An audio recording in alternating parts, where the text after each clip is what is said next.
Hello guys. Hmm, Magandang hapon sa inyong lahat. Meron lang akong kunting kumbaga pawala ng aking mga nararamdaman na gigil, yung mga nababasa ko about itong administrasyon natin ngayon, yung mga lahat ng ginagawa ng mga nakaupo ngayon na grabe, nakakabanas, at lahat ng mababasa mo, kung pwede nga lang na magkaroon ka ng power sa mata, dahil makikita mo sila, pwede mo silang tunawin na parang kaso hindi naman, wala namang ganon, wala namang mga ganon na mga senaryo na may mga power, mga ano lang naman yon, mga kumbaga ano lang yung sa parang kumbaga mga alamat lang yan sa mga salita. Pero kung talagang may ganun ako, ay matagal ko na talagang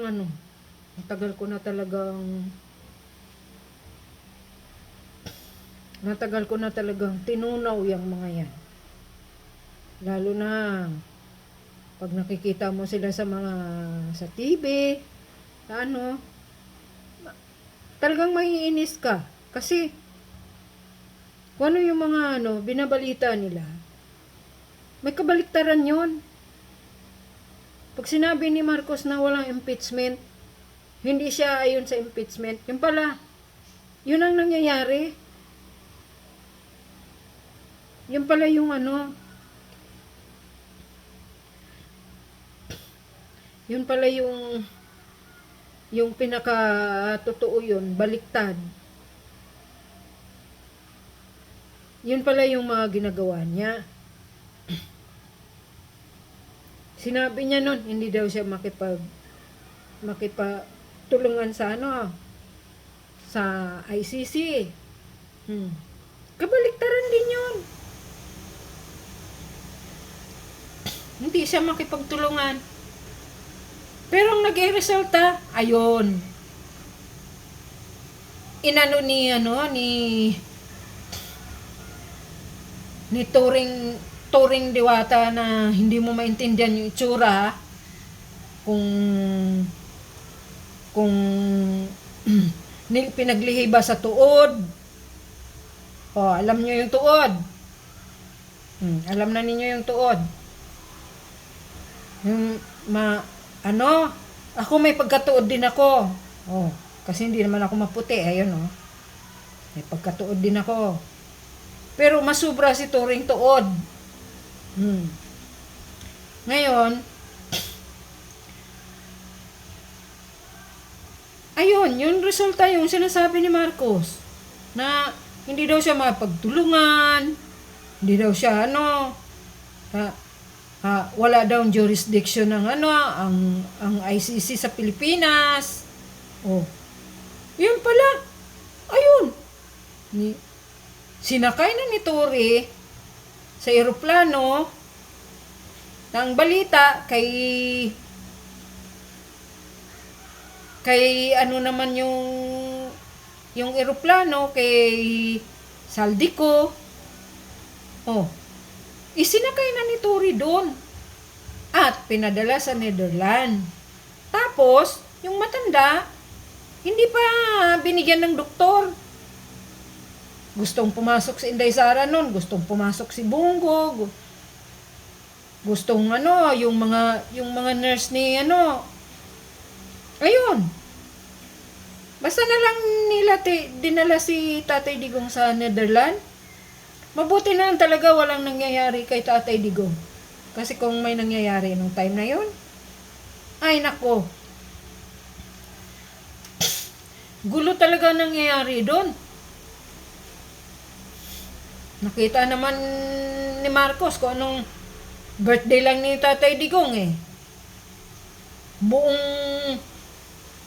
Buong mundo. Oh, nakisama doon sa birthday ni Tatay Digong. Oh, sa'yo ba magagawa ba 'yon? Ha? Ha, Marcos? Gagawin ba ng tao 'yon? Sa ginagawa mo, nawawalan ng amor ang mga tao sa'yo. Yan, sa ginagawa mo. Kasi, ang pinakikinggan mo, yung asawa mo, at saka yung pinsan mo, na unang-unang nangungurakot.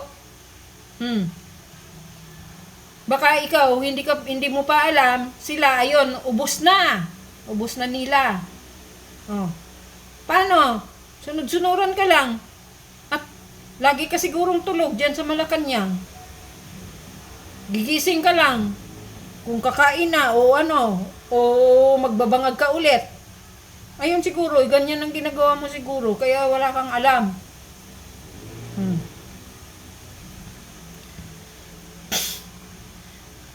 Tapos, ang balita pa doon, kaya ninyo pinilit na dalhin si Tatay Digong sa sa Netherlands, sa Dahig.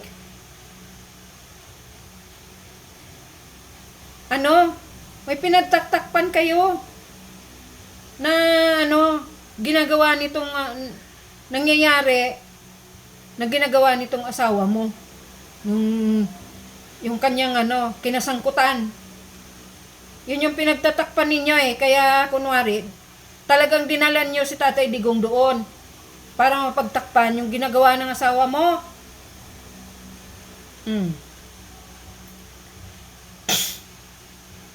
Ay, nako. Ayun na naman.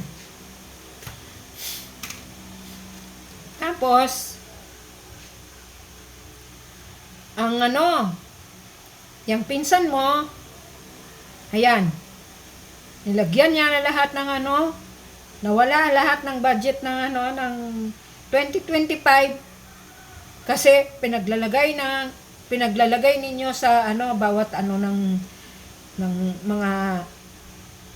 mga ninyo, paglalagyan niyo ng pera para gagamitin ninyo para madala si Tatay Digong sa Netherlands at para ma-impeach ninyo si Inday Sara. Oh. Balitang-balita yan eh. Kaya sabihin ninyo na walang katotohanan yung sinasabi ko. Pero hindi lang iisa ang naringgan ko. Ang napanood ko. Hindi lang iisa, Marcos. Kaya, sino nga yung paniniwalaan? Ikaw? O yung mga nagsasalita? At saka yung mga taong nagsisigaw? Nagsisigaw ng Duterte. Oh. Sino paniniwalaan namin? Hindi kayo. Kasi sa inyo yung problema. Oh. Nasa inyo, dyan sa Malacanang. Tapos ito, sinabi pa ng kapatid mo, ang namumuno sa Pilipinas, ang Aranita at saka Romualdez. Oh. Yun daw namumuno, hindi ikaw. Oh. Sila ba ang may mandato? Yung asawa mo ba may mandato ba yan? Di ba wala? Hindi naman halal ng tao yan eh. Ikaw yung halal. Kaya sobrang pagsisisi ko, bakit binuto kita? Kaya sabi nga ni Banat Bay, nabubudol daw kaming lahat. Pera daw sa kanya kasi hindi naman siya bumuto sa inyo. Pero kami lahat na bumuto, Nabudol kami. Totoo yun. Talagang pakiramdam namin, nabudol kami. Nung makikita na namin na wala kang ginagawa.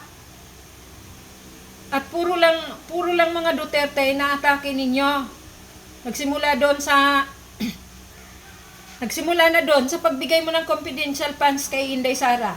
O doon inumpisahan pag-atake sa Inday Sara. Pagkatapos, nung umalis siya sa DepEd, kasi hindi na niya masikmura kung ano yung mga ginagawa nitong pinsan mo na tambaluslos. Yan ang tawag sa amin, tambaluslos. Hayop na yan. Oh. Doon nag-umpisa yun. Tapos wala na kayong ginawa. Tapos meron pang nireveal noon si Inday Sara na isa sa PSG niya gusto siyang saktan. Kaya yung nasa liig ni Inday Sara, hindi kami naniniwala doon na hindi yon nanggagaling doon. Hanggang ngayon, may bakat pa sa liig ni Inday Sara.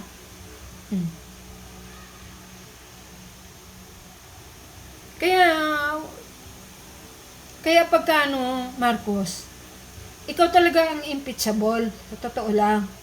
Hindi si Inday Sara. Hindi si Inday Sara ang impeachable. Ikaw. Sa sobrang dami na ng kasalanan mong ginagawa. Sa totoo lang.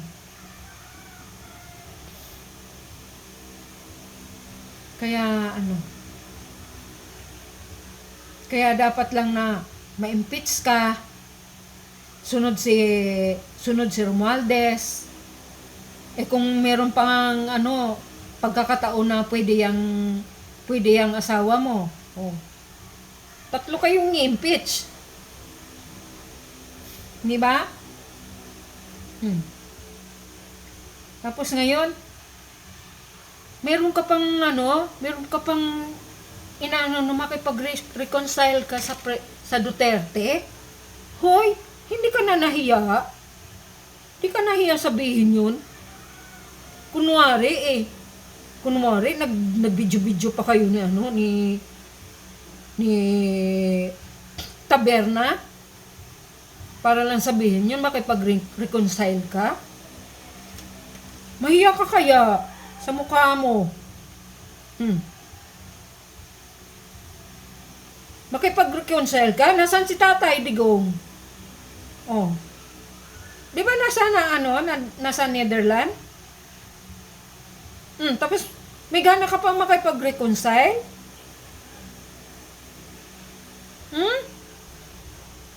Hindi mo ba alam kung ano nararamdaman ng pamilya nun? Sa ginawa mo? Ha? Pagkatapos nang hinuli niyo si Tatay Digong, kinabukasan nag-i-speech ka pa? Para meron kang i-rebel? Ano yun? Iniisip mo?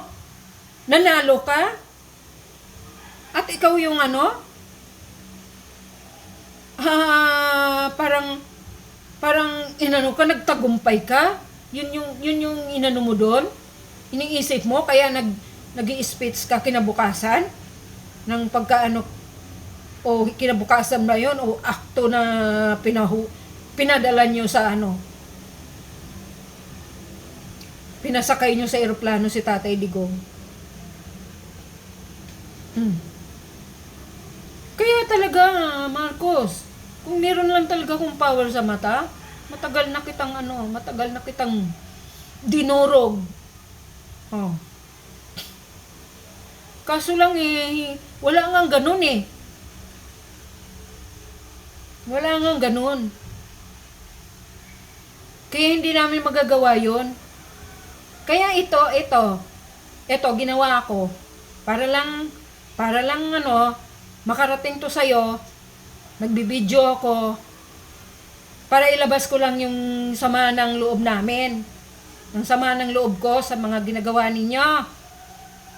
Na wala nang katuturan. Wala ka namang nagagawang project.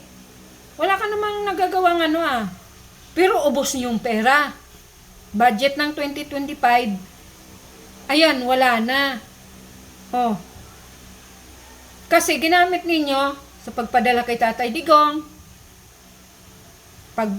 pag-i-impeach kay Inday Sara. Doon nyo ginamit yun. Hindi nyo ginamit para sa mga project, para sa mga people of the Philippines. Di ba? Di ba tama ako? Ngayon, ano na namang mga agendang ginagawa mo? Kasunod, kunwari, pinatupad mo yung bigas na 20. Oh, nasaan? Asan na ngayon? Oh. Di ba yung bigas na 20, ayon, naglaho. Parang utot na lumipad na lang. Lumabas sa puwet. Parang ganun lang. Oh.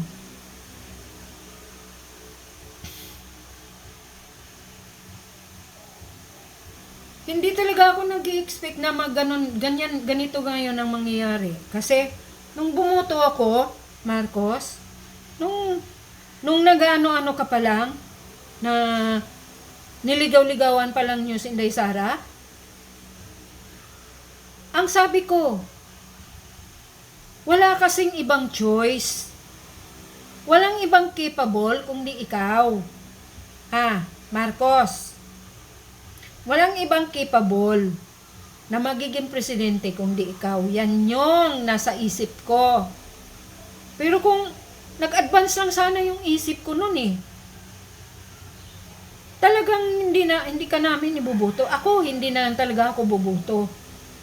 Kasi, pero kung si Isko nun, capable si Isko, kung hindi lang baguhan talaga masyado si Isko, ibubuto ko yun pagka-presidente. Kasi masyado pang kumbaga, masyado pang bata si Isko doon sa magiging sitwasyon niya. Kaya talagang ang nasa isip ko talaga, ikaw yung capable kasi nang una, may experience ka na sa nagiging senador ka na. Hindi ko alam kung nagiging mayor ka pa. O nagiging congressman ka doon sa lugar ninyo. So, si Isko, kailan lang. Pero, nung umumpo si Isko sa Maynila, first time niya naging mayor, ang ganda ng nagawa ni Isko sa Maynila. Oh, ikaw ba nagagawa mo yun? Di ba hindi? Oh. So kung nagkataon lang talaga matagal na si Isko sa si Isko yung ibubuto ko. Hindi ikaw.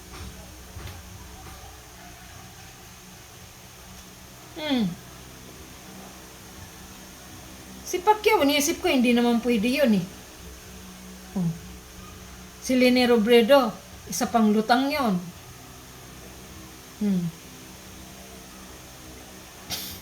Unang-una, hawak ng mga NPA si Robredo nung time na yon. Si Pacquiao naman, wala namang ginawa si Pacquiao kung hindi umaamo sa sa mga Amerikano, foreigner. Pero nagsisi din ako nung mga na yan, mga usapin na yan. Kasi ikaw pala, mas malamang pa palang humihimod, ang tawag doon? Sumasamba sa mga Amerikano. Ikaw pala yung number 1, hindi pala si Pacquiao. Pero hindi ko pa rin ibuto si Pacquiao nung time na yon.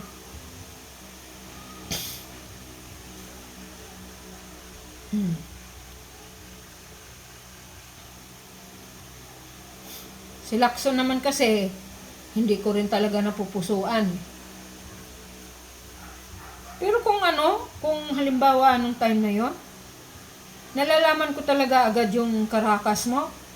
Ay, siguro baka si Lacson na lang ang binoto ko. Kasi mas mahaba-haba na rin ang ano ni Lacson sa Pilipinas. Kung ano yung pamumuno niya.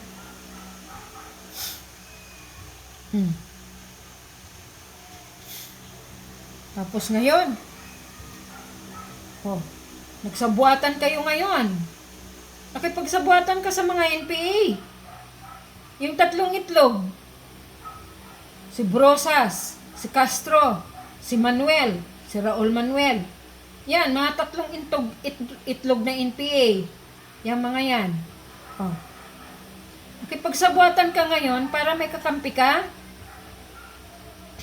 Ano ang gusto mong gawin dito sa Pilipinas? Magiging ano na tayo ng mga NPA?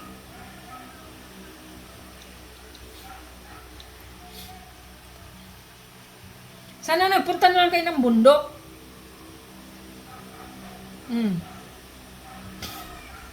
Yung taga-bundok dapat ang pinamumunuan ninyo. Hindi yung dito sa Manila. Hindi yung dito sa ano. Dapat doon kayo sa bundok eh. Kasi nandun naman yung ano eh. Parang inaamo-amo na ninyo yung mga ano. Kaya nyo pinilit ni alisin yung LTF eh. Na yan yung ginagamitan ni Inday Sara. Doon sa ano niya, confidential funds niya. At sinabi rin ng COA, walang mali doon sa paggastos ng perang yon. Ikaw, ang laki-laki ng confidential funds mo. Ang liit-liit nung kay Inday Sara. Tapos yun lang ang mga hinahabol nitong mga congressman na mga ugok. Yan si Abante, yan si Barbers, yan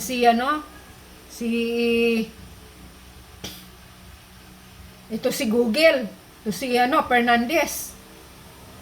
At saka si Paduano. Yan. Yan yung mga yan yung mga aso mo diyan sa Congress. Aso ni Tamba, si Tamba yung yung amo nila.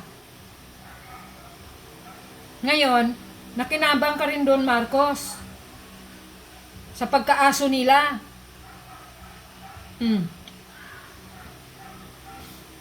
Di ba? Tama ba ako? Mali.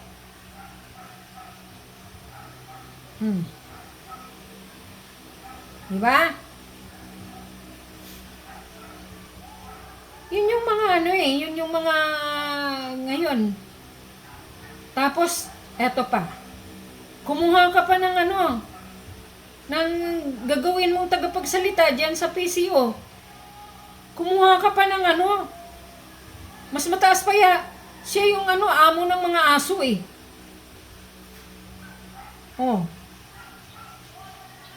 Kasi siya yung kahul ng kahul.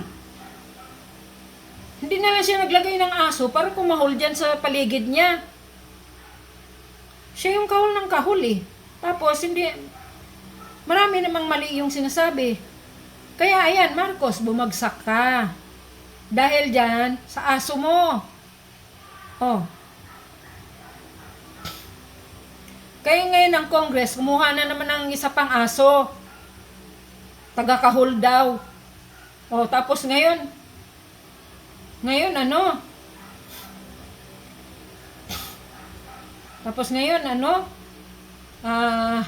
ang sinisisi ninyo lahat, mga Duterte. Hoy!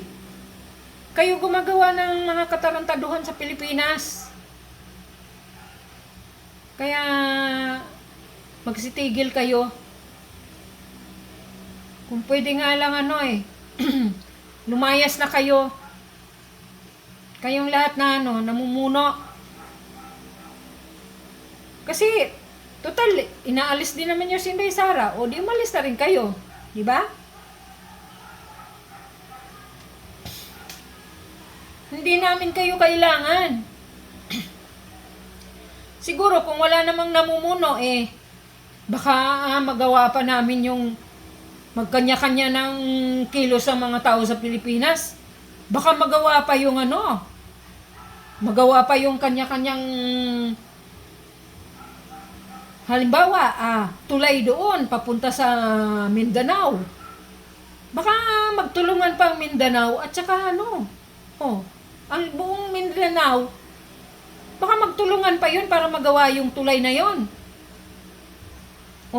Kung meron lang ng tapos, siyempre, may magdudunit doon. O di, magagawa lahat ng tao yon. Hindi kayo kailangan.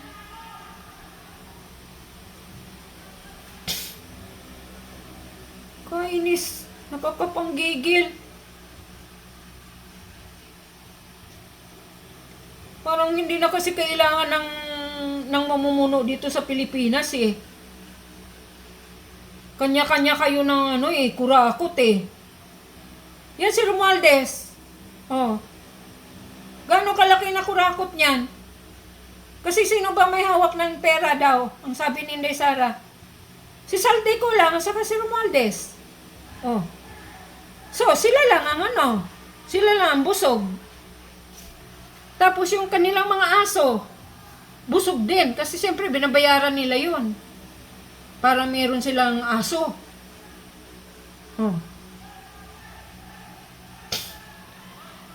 Diba? Kaya wala nang katuturan tong dito sa Pilipinas. Wala nang kahit anong gawin ninyo, sinusuka na kayong tao, ayaw na kayo ng tao. Kaya kung ako sa inyo, dapat huwag na nyo kapalan mga mukha ninyo, magsialisan kayo.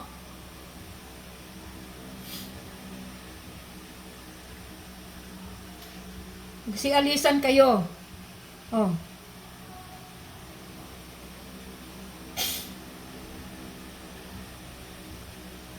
Siguro mabubuhay naman mga tao pag nagkanya-kanya lang ng kilos.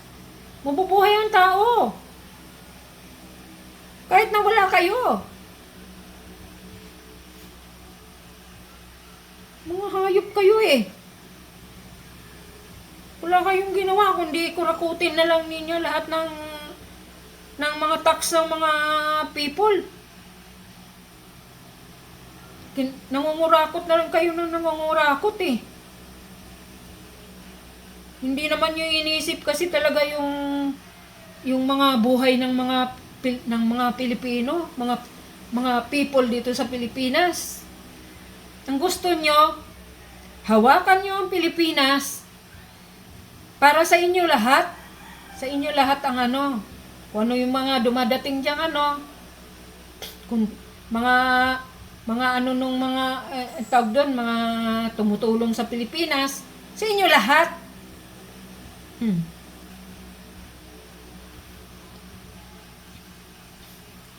Yun.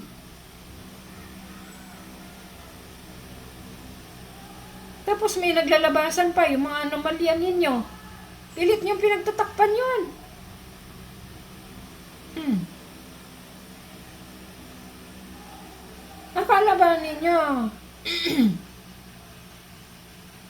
Akala ba ninyo naniniwala kami AI lahat yon? AI lahat yung naglalabasan? Hindi, mukhang totoo yun kasi mga pinagtatakpan ninyo.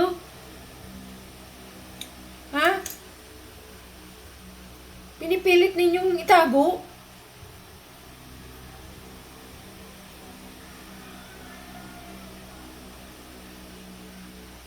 Akala ba ninyo lahat ng tao tanga? Ginagawa niyong tanga mga tao. Totoo lang.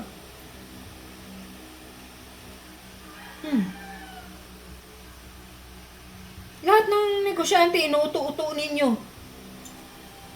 Para lang kayo, para lang tuloy-tuloy kayo, tuloy-tuloy kayong magnanakaw sa pera ng taong bayan.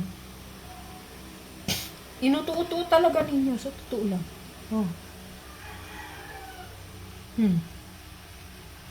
Kaya ngayon, yung impeachment na yan, wala kayong ibang topic kundi yung impeachment. Tapos sasabihin, Marcos, wala kang kinalaman doon yung impeachment. Gusto mong ipatigil. Pero kabaliktaran yon. Ikaw ang may gusto nun. Walang iba. Tapos yung mga aso mo, si Virus, si Saba, yan, nag-iingay sila. Yan, yung mga tatlong itlog, nag-iingay sila. Kasi hindi matutuloy ang impeachment, mukhang mababasura.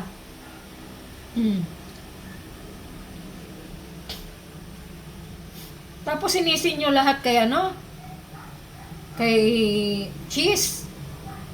Sinisin nyo lahat. Sisisi ninyo na na kaya hindi matutuloy.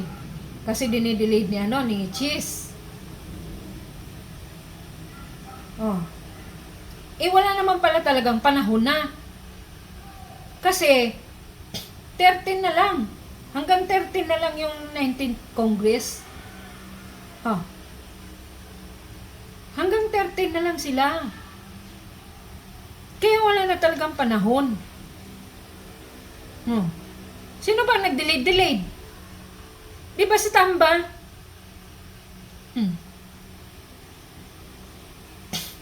Dapat si Tamba sinisinin nyo. Sinugod nyo doon sa Congress. Sinugod nyo doon sa bahay niya. Balita ko maraming bahay yan sa Forbes Park, sa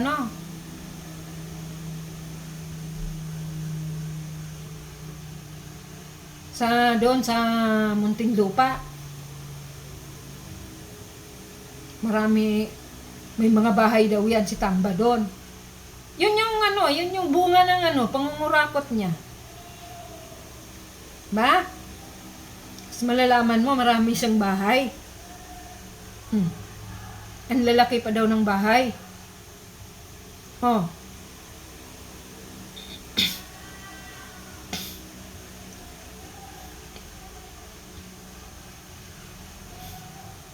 Kaya,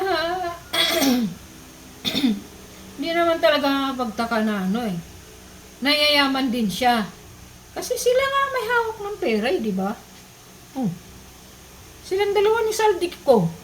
Si Saldico, yun, nakabili ng eroplano, di ba? Meron pa siyang party list sa Bicol. Saan niya kinuha yung perang pinangtutustos niya doon? Sa pera ng taong bayan. Pati si Tamba. Si Tamba. Pinilit niyang alisin yung kalaban niya doon. Para talagang lalabas na siya manalo. Para hindi siya maalis sa speaker. Pero yan, may ending naman yan may naman yan may hangganan naman yan, Tamba.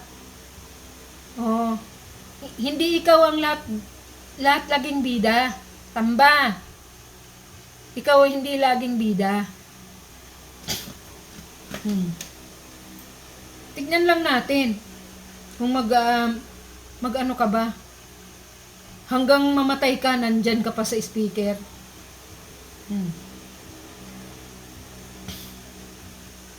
Sa mga ginagawa ninyo. Si Lisa Tanas, nasaan ngayon? Pinalalabas lang nyo lagi na pag may pupuntahan si Marcos, kasama siya. Pero yung mga video pa lang yung pinakikita nyo, luma na. Kasi, ang totoo lang, wala dito si Lisa Tanas. Nasa LA.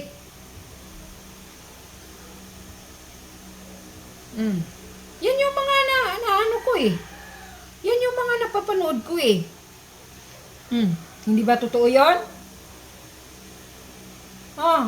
Sumagot kayo.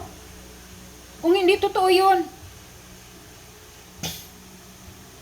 At magpa-drug test ka, Marcos, para malinis na yung sarili mo. Kung hindi totoong bangag ka, kung hindi totoong nagda-drugs ka, magpa-drug test ka, magpa-hair follicle test ka. Si Inday Sara nakailan na.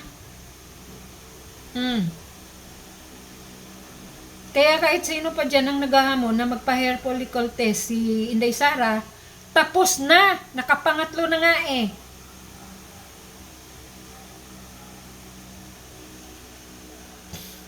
Napaka ano nitong administrasyon ngayon. Napakahina. Puro anomalya nangyayari. Sila lang ang busog. Ang mga Pilipino naghihirap.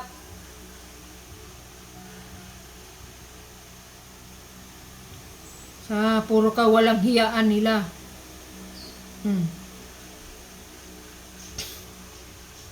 Tapos ngayon, kunwari, nag-aano si Marcos.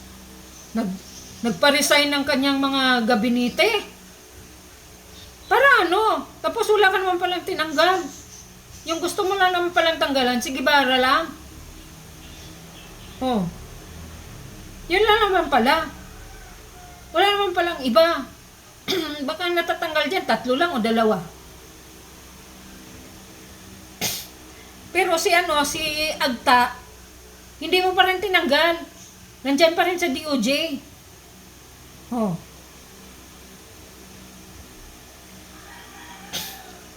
Eh yun yung isa pa sa pinagsuspitsaan na dumali kay kay Percy Lapid. Unang-una yung asawa mo. Pangalawa, yan si Agta. Oh. Nangingitim na nga lang yun dahil sa sakit niya Kaya nagiging Agta. Isip.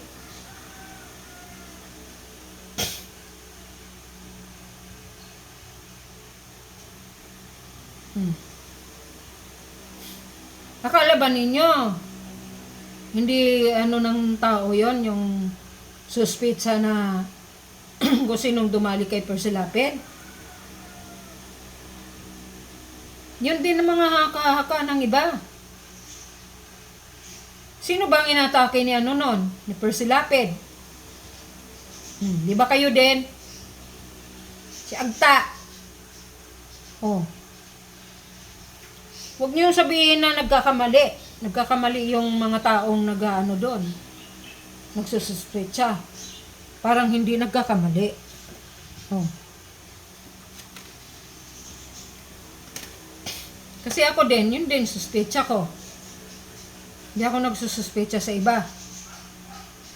Kasi napapanood mo sa video Kayo lang naman ang inaatake Si Agta. Si Lisa Smugs. Yun yung mga inaatake.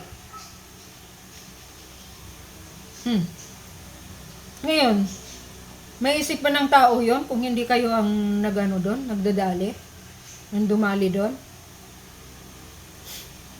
Di ba pag napanood nila yung video, di ba kayo maisip? Oh. Sabihin ninyong madumi yung isip ko. Pero pag napanood talaga ng video ng tao, yun yung maisip.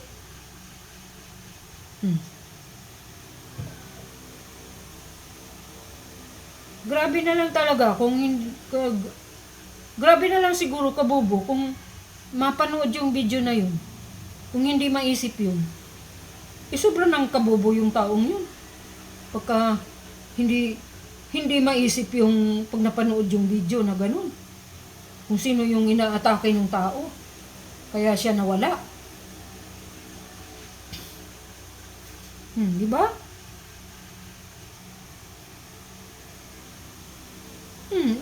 Tapos si Bantag yung dinikdik.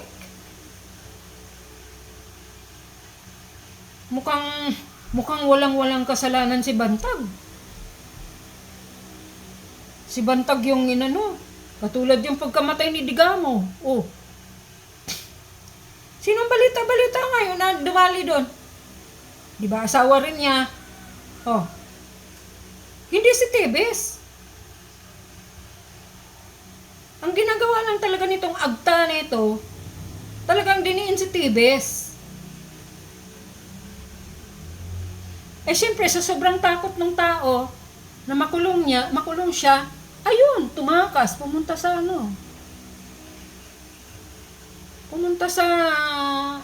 abroad. Kasi, kaya siya tumakas siguro, alam niyang wala siyang kasalanan at dinidiin lang ninyo. At may napanood din ako na pastor na nagsasalita. Na hindi si Tebes ang dumali. Dahil pareho silang babaero at lalakiro, kaya yon nagyayarian sila. Pagkakataon lang na itong babae ang nanalo. Hindi yung lalaki. Tapos, diniin nyo si Tebes. Nakagagawa nito ni Agta. Oh. Buisit na Agta na yan eh.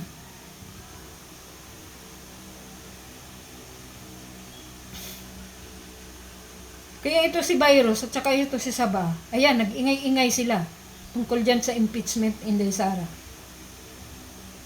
Si Virus kuno, magtatayo din siya ng kanyang grupo dyan sa Senado.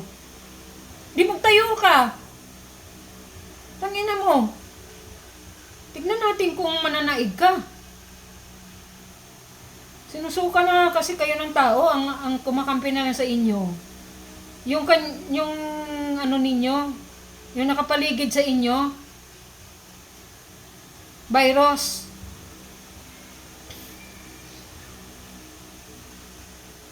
Tumigil ka. Balik mo na lang yung pera na ginamit mo dun sa pangbubonus mo ng Christmas. Pera ng PhilHealth na pinangbubonus mo. Tsaka yung pera na ginamit mo dyan sa sarili mong muka. Yan naman, balita din yan. Sinasabi, din yan, napapanood ko lang din yan. Oh. Pero, dahil nga napanood ko yun, sasabihin ko na rin dito. Oh. Kasi isang tao lang din ako, na pwede ako magsalita. Pwede ako maglabas ng sama ng loob sa mga ginagawa ninyo ngayon. Tapos, ngayon, meron kayong kay Inday Sara, bribery, pati si Tatay Digong, merong ganon, merong pang rape. Oh, kailan nyo nabalitaan ng rape si Tatay Digong? Meron kayong pinatong na ganon. Bakit Saba? Kulang sa'yo yung pang-rape ng driver mo? Pangina.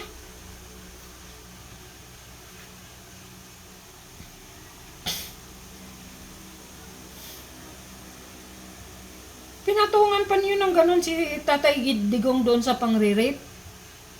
Kahit kailan hindi nangyayari yun. Tapos para madagdagan yung kaso niya doon sa ICC.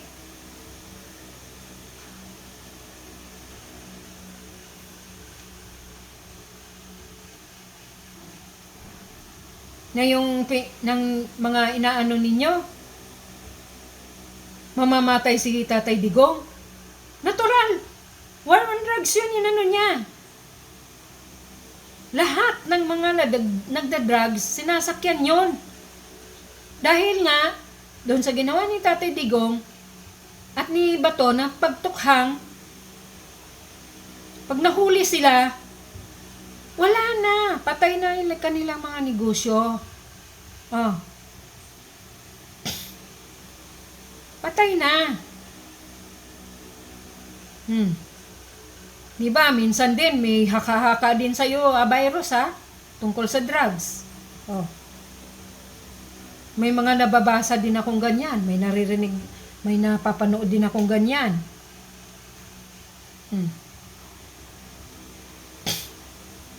Tapos lahat, ipapatong nyo kay Tatay Digong. Si Tatay Digong, nagpapatupad lang ng para mawala yung mga drug lords dito sa Pilipinas. At maging malinis tong Pilipinas. At yung mga kayo din, may mga apo-apo din naman kayo. Balang araw din, mabibiktima din yung mga apo-apo ninyo, yung mga lahi-lahi ninyo dyan. Oh. Huwag niyo naman sabihin lahat ng simbahan yung mga anak-anak niyo dyan, mga apo-apo ninyo na hindi na manganganak. Oh. Kasi pag nagpatuloy yung mga drugs ito sa Pilipinas, wala na tayo. Ngayon pa nga lang, hindi na tayo nakakalakad sa labas eh. Paggabi, nakakatakot na. Balik dati. Yung panahon pa ng mga nila Cory, Di ba maraming namamatay sa labas pag lumalakad sa gabi kasi may mga nagda-drugs, may mga Ngayon, balik. Bumalik ngayon. Hindi ka na rin makakalakad ngayon. Hindi ka na rin makakalakad sa labas na nagwawara-wara ka ng cellphone sa labas. Hindi na rin gaano. Kasi meron na nang i-snatch. Oh. Pagdating doon sa Divisoria, yung pamangkin ko, nilagay lang yung cellphone sa ibabaw ng sasakyan. Yan sa ibabaw ng kung saan nagda-drive yung kapatid ko. Nilagay lang doon, nakabukas yung bintana. Ay, hinablot yung cellphone. Oh. Di ba?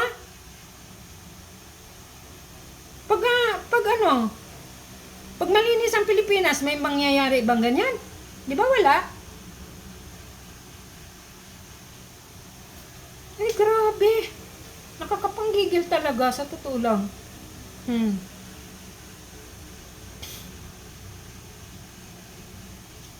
Tapos ito si Saba. Sasabihin pa niya, nakulong daw siya, dahil hinaras siya.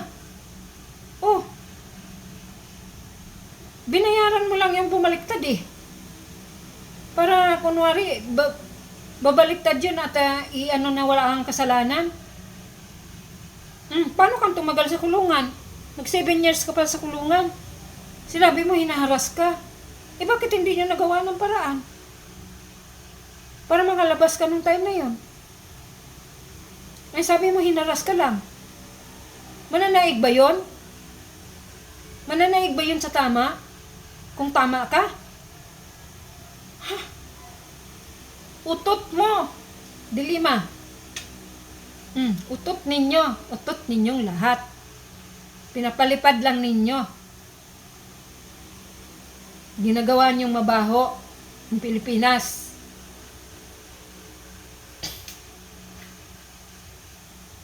Kaya yung walang kwentang presidente. Kapal ng mukha ninyong lahat.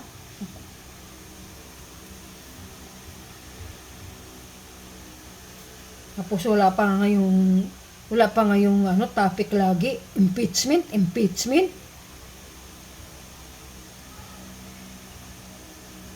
Tapos wala naman kaming alam na naging kasalanan ng i-impeach ninyo. Gusto lang niyo siyang maalis kasi para wala naging kalaban sa 2028. Dahil alam niyo si Inday Sara, lahat ng tao ay bubuto yan.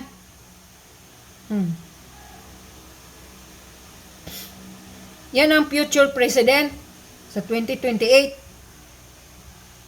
Talagang nakakapanggigil kayo.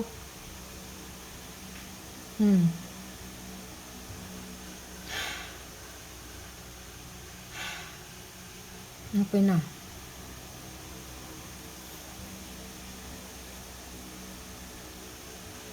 Thank you. Thank you sa makakapanood nito.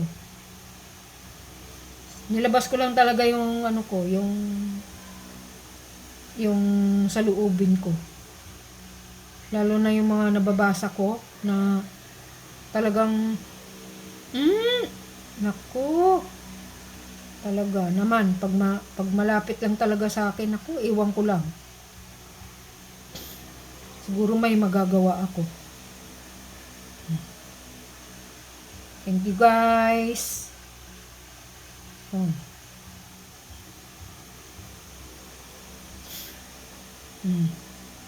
Pag may maawa sa aking sa aking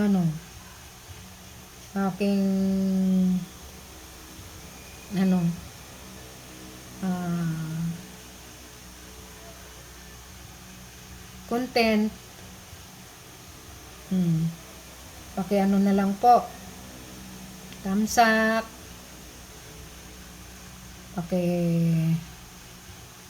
subscribe and likes. Thank you po. Ganun lang po.